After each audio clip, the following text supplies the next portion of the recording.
boss were being invaded. They don't say it like that. But it's a pretty explicit statement. And so on, a number of these. I could go on and on with detailed description of all of them, and I don't think it would be worth our while today. I will point out, though, many of these memos indicate that these objects have the ability to switch off our weapons systems. All right, so for example, the 1966 Minot Air Force Base document makes it very clear that an object was seen by a strike team tracked on NORAD radar, coming down, landing just outside the base. When the strike team went to investigate, their communication systems went offline. Static disrupted all of their communications. They saw visually this object on or near the ground, and then it took off, tracked on NORAD radar at 100,000 feet and gone, whatever this thing was in 1966. The following year, 1967, at Malmstrom Air Force Base, I misspelled Malmstrom, I just see that there. This is very well known. It should be better known. At two locations at Malmstrom, glowing red UFOs, whatever these things were seen by personnel above missile silos, which simultaneously went offline.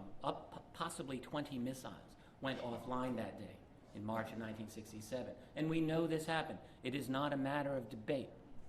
It's not one of these things where you can say, well, that's what they claim.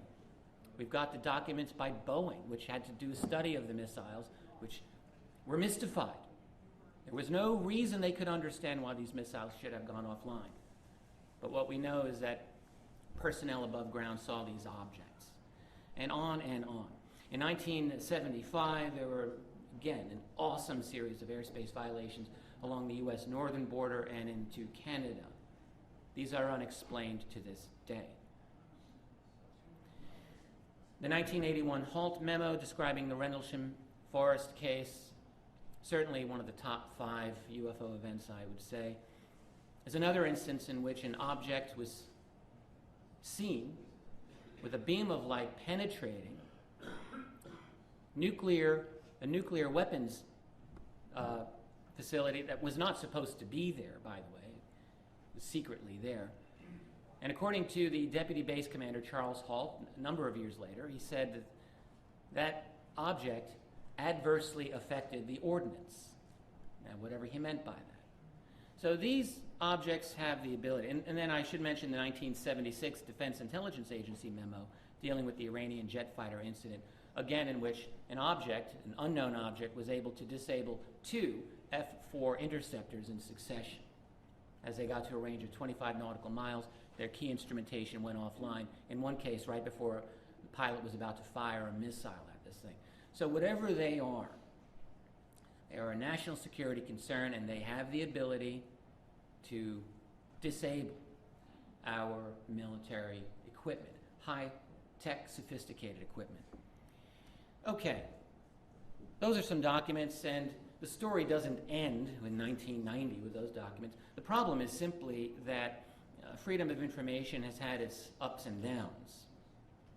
Its glory era was certainly in the late 70s, the Carter years, I think we can say, when literally more than half, to this day, more than half of all of the government UFO documents we have came from that period. There was an executive order in 1982 that severely limited FOIA, and it's not completely dead in the water, but it's not what it was.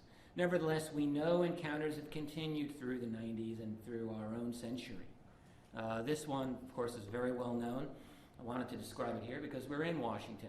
Just outside this city, just outside, a number of individuals saw F-16s chasing multiple objects that have not been explained, but the Air Force did acknowledge that something unknown was tracked on their radar and that they did scramble at least 2 F-16s. This gentleman that I'm interviewing here, retired police officer Gary Dillman, was, I think, the first person to see the objects at all. He claims to this day that he saw 4 unidentified objects, large ones, being chased by 4 F-16s. Later witnesses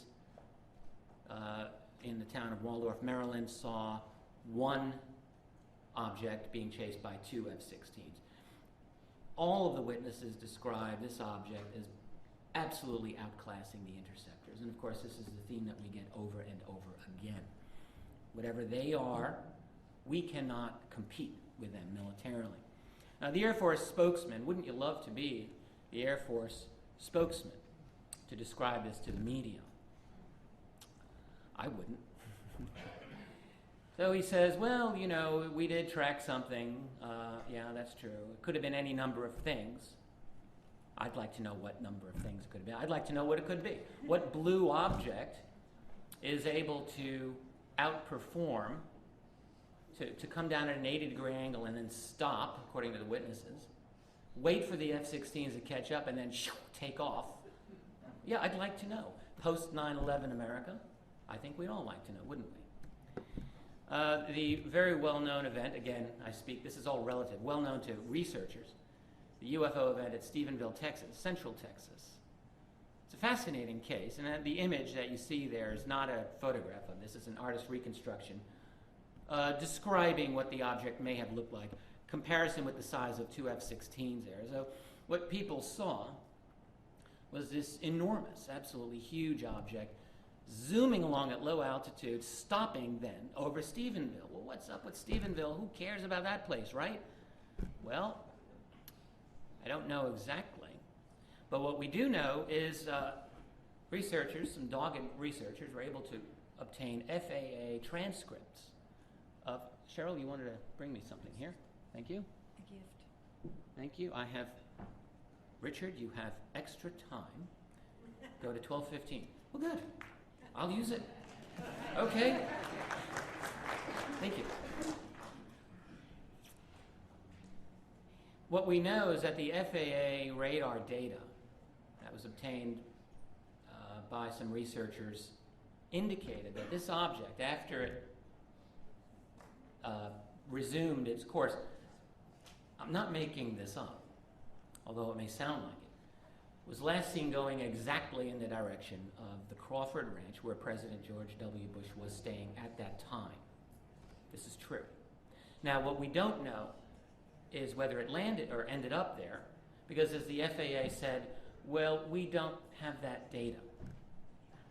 So you can choose to believe that if you wish. They don't have that data, but they did supply the data that indicated this object was going exactly in the direction of the Crawford Ranch. So I think that is interesting. There are a number of witnesses describing how enormous this object was, by the way. One of them described it as something like a flying Walmart. And what could be scarier than flying Walmarts? I'm out of here when they do that. I'm gone. I'll go to Canada. So briefly, I just wanted to make the point that I think there's more than enough documentation to prove.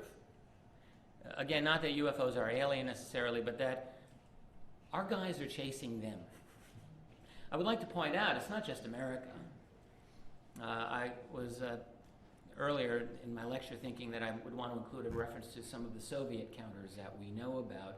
Paul Stonehill, an outstanding researcher of Russian and Soviet UFO encounters, is here, and I'm sure that he'll be talking about that. I would mention, though, that during the period of the end of the Soviet Union, when Glasnost and Perestroika were in full force, that is when the leaks occurred in that nation, of course. And what we learned is that the Soviet Union also had a large number of attempted intercepts of these objects, and they were equally outclassed by them. So it's a worldwide phenomenon. So something is going on. Interceptions and military close encounters have been a constant feature of the UFO phenomenon from the 1940s until the present day. That has not stopped. It's one important thing to keep in mind when we talk about the future of this phenomenon and disclosure. What we're going to have to deal with, of course, is why have we been chasing these things? There's some kind of trouble in paradise. What is going on? So keep that in mind, please, until I go to the second part of this lecture, the structure of secrecy. Now, it's one thing to say that we have a UFO phenomenon. It's one thing to say that there are these unexplained objects that are being chased. Okay. That's one hurdle, and that's a difficult one for a lot of people. That's enough for a day's work, right, to prove that. And yet it goes further. What we have found